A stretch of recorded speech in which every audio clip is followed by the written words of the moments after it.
ලංකාවේ අනුරාධපුර පොළොන්නරු රාජධානි වලින් පස්සේ ලංකාවේ දේශපාලනය ඊටාම අස්ථාවර භාවයට පත්වෙච්ච අවස්ථා ගොඩක් දකින්න ලැබෙනවා. ඉතින් මෙන්න මේ අස්ථාවර වීම මත ලංකාවේ බල මූලස්ථාන කිහිපයක් අපිට පහුකාලීනව දකින්න ලැබෙනවා. මේ අතරින් එක විශේෂ බල මූලස්ථානයක් තමයි යාපන රාජධානිය.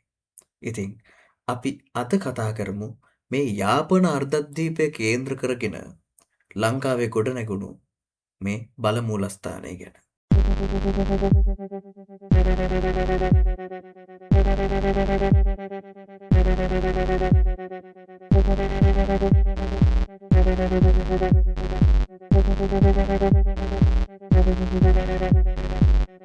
මේ ගැන අපිට කතා කරන්න නම් අපිට යන්න වෙනවා දඹදිනි රාජ්‍ය සමයට.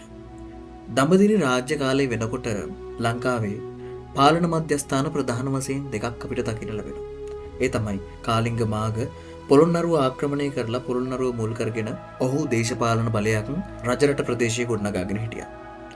ඒත් එක්කම මීට විරුද්ධව ගොඩනැගුණු බලවේග වලින් රාජ්‍යත්වයේ බලවත් වෙලා ලංකාවේ බටහිර කලාපයෙන් දඹදෙණිය මුල් කරගෙන දෙවන පරාක්‍රමබාහු රජතුමා මේ වෙනකොට බලය ගොඩනගාගෙන තිබුණා. ඉතින් මේ මාග සහ දෙවන පරාක්‍රමබාහු රජු අතර එහෙම නැත්නම් පොළොන්නරුව සහ දඹදෙණිය අතර මේ වෙද්දී යුද්ධයක් ගොඩනගමින් තමයි තිබුණේ. මේ යුද්ධයට ලෑස්ති වෙමින් හිටපු අවස්ථාවේ බොහොම අනපේක්ෂිත අවස්ථාවක් එහෙම නැත්නම් අනපේක්ෂිත සිද්ධියක් සිද්ධ වෙනවා. ඒ තමයි චන්ද්‍රබානුගේ පැමිණීම. මොහු ලංකාවේ දකුණු වෙරළ තීරයෙන් රටට ඇතුළු වුණා කියලා තමයි සඳහන් වෙන්නේ. දකුණු කලාපයේ තිබෙන දෙවුන්දර දේවාලයට පූජෝපහාර පවත්වා මොහු ආපු බවට සාක්ෂි හම්බෙනවා. ඉතින් ඉතිහාසඥයින් කියනවා මේ නිසා මොහු ලංකාවට ආක්‍රමණිකයෙකු ලෙස ඇතුල් වෙන්නේ මෙන්න මේ දකුණු වෙරළ තීරයෙන් කියලා. ඉතින් මේ චන්ද්‍රබානුට විශේෂයෙන් හඳුන්වනවා ජාවක චන්ද්‍රබානු කියලා. මොහු නැගෙනහිර ආසියාවෙන් එන මලයා අර්ධද්වීපයේ ජාවක රටේ ඉඳන් ආපු ජාවක චන්ද්‍රබානු කියලා තමයි හඳුන්වන්නේ. ඉතින් මොහු දෙවන පරාක්‍රමබාහු රජතුමාට අභියෝග කරනවා තමන් සමග යුද්ධයකට එන්න කියලා.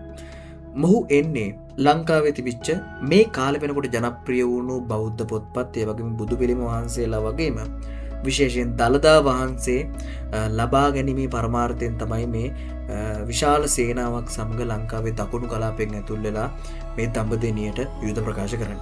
ඉතින් මේ යුද්ධයෙන් ජාවක චන්ද්‍රබානු පරාජයට පත් වෙනවා. ඊටාම අපහසුවෙන් යුද්ධ බිමෙන් පලා යන මොහු සාගරය හරහා යාපන අර්ධද්වීපයට පලා ගියා කියලා සඳහන් වෙනවා. ලංකාවේ මේ වෙද්දී මේ තත්ත්වය ඇති වුණා වගේම දකුණු ඉන්දියාවේ මේ වෙනකොට දෙවන පාණ්ඩ්‍ය අධිරාජ්‍ය බලවත් වෙමින් තිබුණා. ජටාවර්මන් සුන්දර පාණ්ඩ්‍ය කියන පාණ්ඩ්‍ය අධිරාජ්‍යයේ බලවත්ම අධිරාජ්‍යයා මේ වෙද්දී පාණ්ඩ්‍ය දේශය මුල් කරගෙන රාජ්‍ය බලය පතුරමින් හිටියා. ඉතින් පාණ්ඩ්‍ය ලේඛනවලත් මේ සිදුවීම් ගැන අපිට තොරතුරු දකින්න ලැබෙනවා.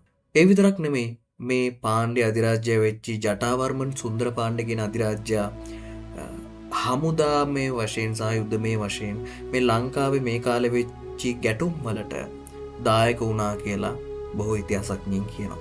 ඉතින් මෙන්න මේ විදිහට චන්ද්‍රබානු මේ යුද්ධයෙන් පැනලා ගිහිල්ලා යාපන අර්ධද්වීපය මුල් කරගෙන පාලන බලයක් යම් කිසි ආකාරයකට පාලන බලයක් ගොඩනගා ගන්න පටන් ගන්නවා.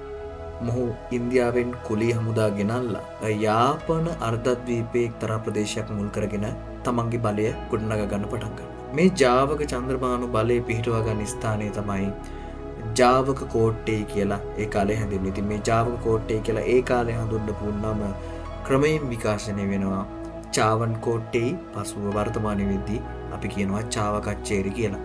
ඉතින් මේ චාව කච්චේරි කියන්නේ එදා ජාවක චන්ද්‍රබානු දඹදිනිය සමග යුද්ධයෙන් පලා ගිහිල්ලා තමන්ගේ බලය ගොඩනගාගත්තු ස්ථානය. ඉතින් මෙන්න මේ සිදුවීමත් එක්ක තමයි මේ යාපන රාජධානිය බිහි වෙන්න පටන් ගන්නේ. අපි බලමු මේක කොහොමද වෙන්නේ කියලා. මේ විදිහට සිදුවීම් මාලාවක් සිද්ධ වෙගෙන යද්දී දෙවන පරාක්‍රමබාහු රජතුමා පොළොන්නරුවේ ඉන්න කාලිංග මාග එක්ක යුද්ධ කරන්න පටන් ගන්නවා. මේ යුද්ධයේදී අපිට දකින්න ලැබෙනවා පරස්පර කාරණා මේ ලංකාවේ පොත්පත්වල මේක වාර්තා කරන විදිහ. ඒකෙදි කියනවා ලංකාවේ රජු එහෙම නැත්නම් දෙවෙනි පරාක්‍රමබාහු රජතුමා සිංහාසනයේ හිඳියදීම කාලිංග මාග පරාජයට පත් වුණා කියලා. තවත් තොරතුරක් තියෙනවා කාලිංග මාගට පොළොන්නරු රාජධානියේ පලා යත් දොරටු මාරු වීම පිළිබඳව සිද්ධියක්. ඉතින් අවුරුදු 40කට 50කට කිට්ටු වෙන කාලයක් මේ පොළොන්නරුව පාලනය කරපු මොහුට දොරටු මාරු වීම ගැන මේක සමච්චලයට ලක් කරලා කරපු පැහැදිලි කිරීමක් කියලා තමයි කියන්නේ. වගේම මොහු යුද්ධයෙන් පරාද වෙලා මොහු පලා යද්දී උතුරින් ආපු කණ්ඩායමක් විසින් පහර දීලා මේ කාලිංග මාග මරණයට පත් වුණා කියලා තමයි සඳහන් වෙන්නේ. ඔබ දන්නවා පොළොන්නරු යුගයේදී මේ කාලිංග සහ පාණ්ඩ්‍ය කියන වංශ දෙකට ලංකාවේ සිංහාසනයට උරුමයක් ඇති වෙනවා. ඒ ලංකාවේ රජවරු සහ මේ රාජ්‍යයන් දෙක අතර විවාහ සම්බන්ධතා නිසා තමයි මේ සිද්ධිය සිද්ධ වෙන්නේ. ඉතින් කාලිංග වංශය සහ පාණ්ඩ්‍ය වංශය අතර විශාල අරගලයක් ඒ කාලේ ඉඳලම තිබුණා මේ ලංකාවේ සිංහාසනය වෙනුවෙන්. පාණ්ඩ්‍ය දේශයේ බලවත් වෙලා හිටපු කාලේ උතුරෙන් ආපු නාඳුනන කණ්ඩායම මේ ජටාවර්මන් සුන්දර පාණ්ඩ්‍ය කියන අධිරාජ්‍යයාගේ රාජකීය හමුදාව කියලා තමයි ඉතිහාසඥයින් මේ වෙනකොට වාර්තා කරන්නේ. මේ පිළිබඳව තොරතුරු අපට හම්බ වෙනවා පාණ්ඩ්‍ය ලේඛනවලින්. ඉතින් මේ සිදුවීම මෙහෙම වෙද්දී චන්ද්‍රබානු නැවතත් යුද බිමට එනවා. දකුණු ඉන්දියානු කුලී හමුදා එකතු කරගත්තු චන්ද්‍රබානු නැවතත් අර කලින් ඉල්ලීම් ටික කරමින් දඹදෙණියට යුද ප්‍රකාශ කරන්න පටන් ගන්නවා. ඉතින් මෙතනදී දළදා වහන්සේ විතරක් නෙමෙයි මේ බෞද්ධ දර්ශනයට අදාළ තියෙන සිහිවටන විතරක් නෙමෙයි මොහු පාත්‍රා ධාතුව ඒ වගේම සිංහාසනය පවා ඉල්ලනවා කියලා තමයි සඳහන් වෙන්නේ.